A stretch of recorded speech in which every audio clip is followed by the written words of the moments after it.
Election commissioner Arun Goyal ने अपने पद से इस्तीफा दे दिया है। द्रौपदी मुर्मू ने उनका इस्तीफा एक्सेप्ट भी कर लिया है। इलेक्शन कमिश्नर एक 3 मेंबर बॉडी होता है।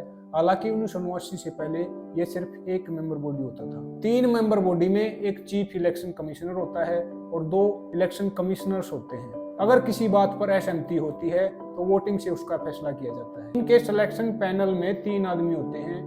पहला प्रधानमंत्री, दूसरा लोकसभा में विपक्षी पार्टी के नेता, तीसरा कैबिनेट मिनिस्टर। हालांकि कुछ समय पहले तक कैबिनेट मिनिस्टर की जगह CJI होते थे, that is chief justice of India.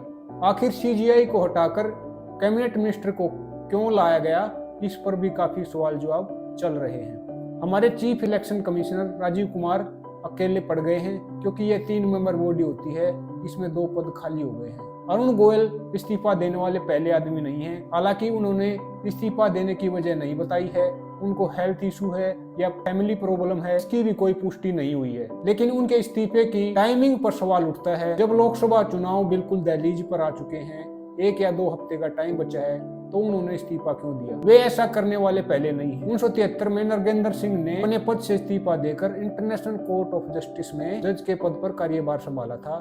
2020 में भी अशोक लवासा ने अपने पद से इस्तीफा देकर एशियन डेवलपमेंट बैंक में कार्यभार संभाला था।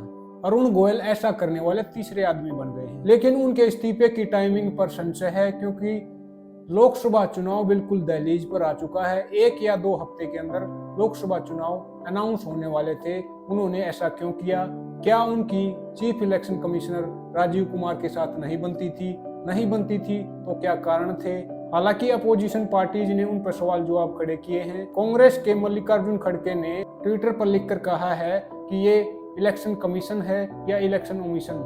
हमारे देश में इलेक्शन कमीशन ऑफ इंडिया एक इंडिपेंडेंट इंस्टीट्यूशन होता था, आज उसको दबाया जा रहा है, खत्म किया जा रहा है। RJD के राज्यसभा सांसद प्रोफेसर मनोज झा ने भी ट्विटर पर सवाल पूछे हैं। उन्होंने लिखा है कि इस समय उन्होंने इस्तीफा क्यों दिया? क्या इस देश में स्वतंत्र और निष्पक्ष चुनाव होंगे या नहीं होंगे? सबसे बड़ा सवाल यही है। इसी तरह पोजीशन पार्टी के लगभग सभी नेताओं ने इस पर सवाल जवाब किए हैं। आपको क्या लगता है, उनको इस्तीफा देना चाहिए था या नहीं देना चाहिए था? देना चाहिए था तो उसका कारण बताना चाहिए था। आप कमेंट करके बताइएगा और फॉलो कीजिए मुझे। नमस्कार।